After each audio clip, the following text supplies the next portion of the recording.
ஒரு உண்மையை சொல்லட்டுமா, இப்பவுமே நமக்கு ஒரு குட்டி வால் இருக்கு. நம்ம எல்லாருக்கும் இருக்கிற அந்த சின்ன வால் எலும்பு, அதோட உண்மை என்ன, இப்ப அது ஏன் மறைஞ்சுக்கிட்டே இருக்கு, இது எல்லாத்தையுமே நம்ம டீடைல்டா பார்க்கலாம். வீடியோ செம்ம இன்ட்ரெஸ்டிங்கா இருக்கும், ஸ்கிப் பண்ணாம ஃபுல்லா பாருங்க. ஹியூமன் எவாலுவேஷன் பத்தின இன்ஃபர்மேஷன்ஸ் உங்களுக்கு பிடிக்கும் அப்படின்னா இந்த வீடியோக்கு ஒரு லைக் பண்ணிட்டு நம்ம சேனலை மறக்காம சப்ஸ்கிரைப் பண்ணிக்கோங்க. முதல்ல நமக்கு இருக்கிற அந்த வால் எலும்பை பத்தி தெரிஞ்சுக்கலாம். நம்ம உட்கார்ற இடத்துக்கு அடியில முதுகுத்தண்டோட கடைசியில ஒரு சின்ன முக்கோண வடிவில் ஒரு எலும்பு இருக்கும். இவ்வளவு நாள் நீங்க சரியா கவனிச்சிருக்க மாட்டீங்க.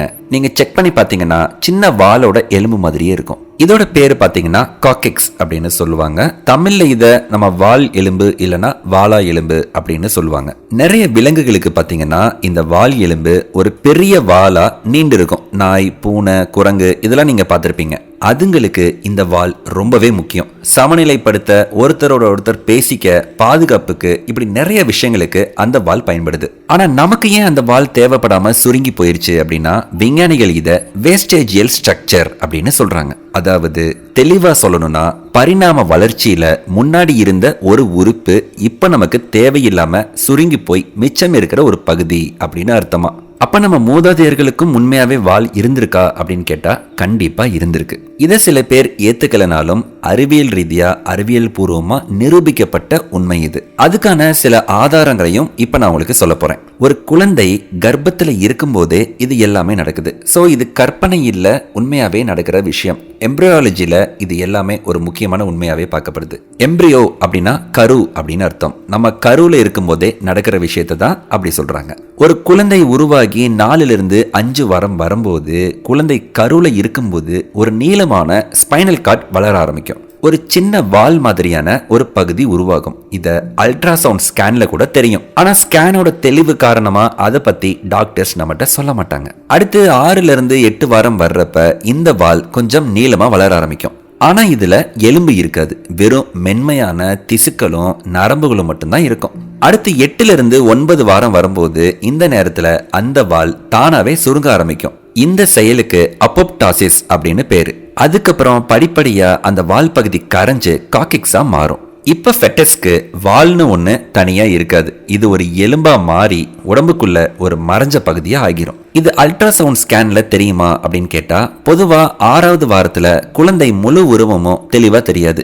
7வது-8வது வாரத்துல தான் ஃபெட்டஸோட உருவம் தெரியும். ஆனா அத டாக்டர்ஸ் வால்னு சொல்ல மாட்டாங்க. இது கருவா இருக்கும்போது தான் நல்லா தெரியும். அதுவே ஃபெட்டஸா மாறும்போது அந்த வால் காணாம போயிடும். குழந்தை, சிசு, ஃபெட்டஸ் இதெல்லாம் ஒண்ணுதான். சோ ஃபெட்டஸ்னா என்ன அப்படின்னு நீங்க கன்ஃபியூஸ் ஆயிக்க வேண்டாம். மனித இனம் எப்படி பரிணாம வளர்ச்சி அடைஞ்சது அப்படிங்கிறதுக்கு இது ஒரு நேரடியான ஆதாரம்னே சொல்லலாம். பொதுவா நிறைய பேர் பாத்தீங்கன்னா மனிதன் குரங்குல இருந்து வரல அப்படின்னு சொல்லுவாங்க. கண்டிப்பா அது உண்மைதான். இந்த சந்தேகத்தை இப்ப நான் கிளியர் பண்றேன். மனிதனும் இப்ப இருக்கிற சிம்பான்சி மாதிரி இருக்கிற பெரிய குரங்கு இனங்களும் நேரடியா ஒன்னிலிருந்து இன்னொன்னு வரல. பொதுவா நம்ம எல்லாருக்குமே, அதாவது மனிதர்களுக்கும் சிம்பான்சிகளுக்கும் ஒரு பொதுவான மூதாதையர் இருந்திருக்காங்க. அது ஒரு தனிப்பட்ட விலங்கு இனமா அப்படின்னு கேட்டா அப்படி கிடையாது. இது ஒரு ஊர்வன, அதாவது ரெப்டைல்ஸ் சொல்லுவாங்கல்ல, அதுங்களுக்கும் பாலூட்டிகள் மேமல்ஸ் சொல்லுவாங்கல்ல, அவங்களுக்கு இடையிலையும் இருந்த ஒரு பரிணாம பாலமா இந்த இனம் இருந்திருக்கு. அறிவியல் இத ஹோமினினி அப்படின்னு சொல்லுது. கிட்டத்தட்ட 60-70 லட்சம் வருஷங்களுக்கு முன்னாடி ஆப்பிரிக்கா காடுகள்ல இந்த பொதுவான மூதாதையர் வாழ்ந்திருக்கலாம்னு சொல்றாங்க. அந்த மூதாதையருக்கு வால் இருந்திருக்கு. அதனாலதான் எல்லாருமே குரங்குல இருந்து மனிதன் வந்த மாதிரி இமேஜ் கிரியேட் பண்ணி போடுறாங்க. ஆனா அது குரங்கான்னு கேட்டா அது குரங்கு கிடையாது, மனிதர்களோட மூதாதையர்கள் தான். நீங்க ஒரு வால் இருக்கிற விலங்கை இமேஜின் பண்ணி பாருங்க. அப்ப என்ன நடந்துச்சுன்னா, அந்த பொதுவான மூதாதையர்கள்ல இருந்து மனுஷனும் இப்ப இருக்கிற குரங்கு இனங்களும் தனித்தனியா பரிணாம வளர்ச்சி அடைஞ்சாங்க. இதை ஒரு மரக்கிளை மாதிரி கற்பனை செஞ்சுக்கோங்க. ஒரே தண்டுல இருந்து 2 பெரிய கிளைகள் பிரிஞ்சு போற மாதிரி கூட எடுத்துக்கலாம். இப்ப இந்த குரங்கு இனங்களோட பரிணாமம் எப்படி இருந்துச்சு அப்படின்னு சொல்றேன். அந்த பொதுவான மூதாதையர்ல இருந்து ஒரு கிளை பிரிஞ்சதுதான் இப்ப நம்ம பாக்குற சிம்பான்சி, கொரில்லா, ஓரகட்டான் இந்த மாதிரியான குரங்கு இனங்கள். இந்த கிளைகள்ல வந்த விலங்குகள் மரம் ஏறுறது, 4 கால்ல நடக்கிறது, கைகள்ல தொங்கி மரத்துக்கு மரம் தாவறதுன்னு காடுகள்ல வாழ்றதுக்கு ஏத்த மாதிரி மாறிக்கிட்டே வந்தாங்க. இந்த விலங்குகளுக்கு வால் எப்படி இருந்துச்சு, ஏன் மறைஞ்சிச்சு அப்படிங்கறத சொல்றேன். முதல்ல வால் இதுங்களுக்கும் பெருசா தான் இருந்திருக்கு. ஆனா இந்த பெரிய குரங்கு இனங்கள்ல மரம் ஏறும் போதும் மரக்கிளையில தொங்கி போறப்பையும் சமநிலைப்படுத்துறதுக்கும் வால் தேவைப்படல.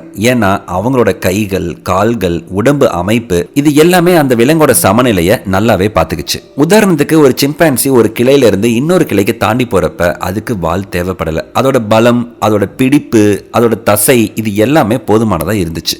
அதனால நாளடைவுல இந்த குரங்கு இனங்கள்லயுமே வால் சுருங்க ஆரம்பிச்சது. அதனாலதான் இப்ப நீங்க பாக்குற சிம்பான்சி, கொரில்லா மாதிரியான பெரிய குரங்குகளுக்கு வால் இருக்காது. அதுக்கு பதிலா அதுங்களுக்கும் ஒரு சின்ன வால் எலும்பு, அதாவது காக்கெக்ஸ் மட்டும்தான் இருக்கும். இதுதான் நம்ம பொதுவான மூதாதையர்கிட்ட இருந்து வந்த அதே வால் எலும்போட மிச்சம். இப்போ ஒரு மரத்தோட ஒரு கிளையான சிம்பான்சி பத்தி பார்த்தோம். இப்ப இன்னொரு கிளைக்கு வருவோம். இந்த கிளை தான் மனுஷனோட மூதாதையர்களை குறிக்குது. இந்த கிளையில வந்த விலங்குகள் பொதுவா காடுகளை விட்டு வெளியே வந்து திறந்த புல்வெளிகள்ல வாழ ஆரம்பிச்சாங்க. இங்க தான் ஒரு முக்கியமான மாற்றம் நடக்குது. இவங்க தான் சஹெலான்த்ரோபஸ். இவங்க சுமார் 70 லட்சம் வருஷங்களுக்கு முன்னாடி வாழ்ந்திருக்காங்க. 2001 ஆப்பிரிக்க கண்டத்துல இருக்க சாட் அப்படிங்கிற நாட்டோட வடக்குல உள்ள ஜூராப் அப்படிங்கிற பாலைவனத்துல இவங்களோட மண்டையோடுகளை கண்டுபிடிச்சாங்க. அதுக்கப்புறம் தான் மனித இனத்தின் மிக மிக ஆரம்ப கால மூதாதையர்களை ஒருத்தர்னு விஞ்ஞானிகள் சொன்னாங்க. இவங்க 2 கால்ல நடந்தாங்களா அப்படின்னு கேட்டா அதுக்கான ஆராய்ச்சி முடிவுகள் இதுவரையும் தெரியல. ஏன்னா ஆரம்ப கால மனிதர்கள் 2 கால்ல நடந்திருப்பாங்க அப்படிங்கிறது மிகப்பெரிய சந்தேகத்துல ஒண்ணுதான். அதே மாதிரி இவங்களுக்கும் சின்னதா வால் இருந்திருக்கலாம் அப்படிங்கறதும் ஒரு கருத்தா இருக்கு. அடுத்து ஓரோரின். சுமார் 60 லட்சம் வருஷங்களுக்கு முன்னாடி இவங்க வாழ்ந்திருக்காங்க. 2000 கென்யாவில் கிடைச்ச கால் எலும்புகள் மூலமா இவங்க 2 கால்ல நடந்திருக்கலாம்னு சில ஆதாரங்கள் கிடைச்சிருக்கு. அடுத்து ஆர்டிபிதிகஸ். சுமார் 58 லட்சத்திலிருந்து 44 லட்சம் வருஷங்களுக்கு முன்னாடி இவங்க வாழ்ந்திருக்காங்க. இவங்க கிட்ட இருந்துதான் வாலோட தேவை குறைய ஆரம்பிச்சிருக்கு. அது ஏங்கிறத டீட்டெயிலா சொல்றேன். 1990களில் எத்தியோப்பியால இவங்களோட எலும்புக்கூடுகள் கிடைச்சது. ஆர்டி அப்படிங்கிற இந்த பிரபலமான எலும்புக்கூடு 44 லட்சம் வருஷங்கள் பழமையானது. இவங்க மரம் ஏறுறதுலயும் தரையில 2 கால்ல நடக்கிறதுலயும் சிறந்து விளங்கியிருக்காங்க அப்படின்னு கன்ஃபார்ம் பண்றாங்க. இவங்களுக்கு வால் இருந்திருக்காதுனோ இல்லைன்னா ரொம்ப சுருங்கி போயிருந்திருக்கும்னு சொல்றாங்க. இங்க இருந்துதான் வாலோட தேவை சுத்தமா குறைய ஆரம்பிச்சிருக்கு. ஏன்னா மனிதர்கள் எப்போ 2 கால்ல நடக்க ஆரம்பிச்சாங்களோ அப்பவே வாலோட தேவை குறைய ஆரம்பிச்சிச்சு. அப்படி தேவை இல்லாம போறப்போ அந்த உறுப்பு கொஞ்சம் கொஞ்சமா நம்ம உடம்புல சுருங்கி மறைய ஆரம்பிச்சிடும். இதைத்தான் விஞ்ஞானிகள் வேஸ்டியல் ஸ்ட்ரக்சர் அப்படின்னு சொல்லுவாங்க. இந்த ஆரம்ப கால ஹோமினின்கள் நிமிர்ந்து நடக்க ஆரம்பிச்சப்போ வால்ல இருந்து கிடைக்கிற சமநிலை, ஆதரவு கொஞ்சம் கொஞ்சமா தேவையில்லாம போச்சு. நிமிர்ந்து நடக்கும்போது வால் ஒரு சுமையா கூட இருந்திருக்கலாம். அதே மாதிரி நீண்ட வால்ல பாத்தீங்கன்னா ரத்த நாளங்கள் இருக்கும். அதுக்கு அதிகமான ரத்த ஓட்டம் தேவைப்படும். அதனால பரிணாம வளர்ச்சியில வால் மெல்ல மெல்ல சுருங்க ஆரம்பிச்சது. இது ஒரு நாள் 2 நாள்ல நடந்த விஷயம் கிடையாது. லட்சக்கணக்கான வருஷங்களா நடந்த மாற்றம். சோ நம்ம மூதாதையர்களுக்கெல்லாம் வால் இருந்துச்சு, நம்மளுக்கு எங்க வால் இல்ல அப்படிங்கிறதுக்கான ஆதாரங்களை நான் டீட்டெயில்டா இந்த வீடியோல சொல்லியிருக்கேன். சோ நம்மளோட கருத்துக்களை கொஞ்சம் கொஞ்சமா நம்ம தான் மாத்திக்கணும். வால் சின்னதாகி எலும்புகளும் தசைகளும் சுருங்கி கடைசியில இப்ப நம்ம கிட்ட இருக்கிற அந்த சின்ன காக்கெக்ஸ் வால் எலும்பு மட்டும்தான் இருக்கு. சரி, இப்ப இந்த வால் எலும்பு நமக்கு வால் மாதிரி பயன்படல அப்படின்னு சொல்லிட்டோம். ஆனா அது சும்மா இருக்கா அப்படின்னு கேட்டா இல்ல. இந்த சின்ன எலும்புக்கும் சில முக்கியமான பயன்கள் இருக்கு. இது நம்மளோட இடுப்பு பகுதியில் இருக்கிற பல தசைகளுக்கும் தசை நான்களுக்கும் ஒரு இணைப்பு புள்ளியா இருக்கு. நம்ம உட்கார்றப்ப இந்த வால் எலும்பு நம்ம உடம்போட எடையை தாங்கிறதுக்கும் சமநிலைப்படுத்துறதுக்கும் சின்ன அளவுல உதவியா இருக்குது.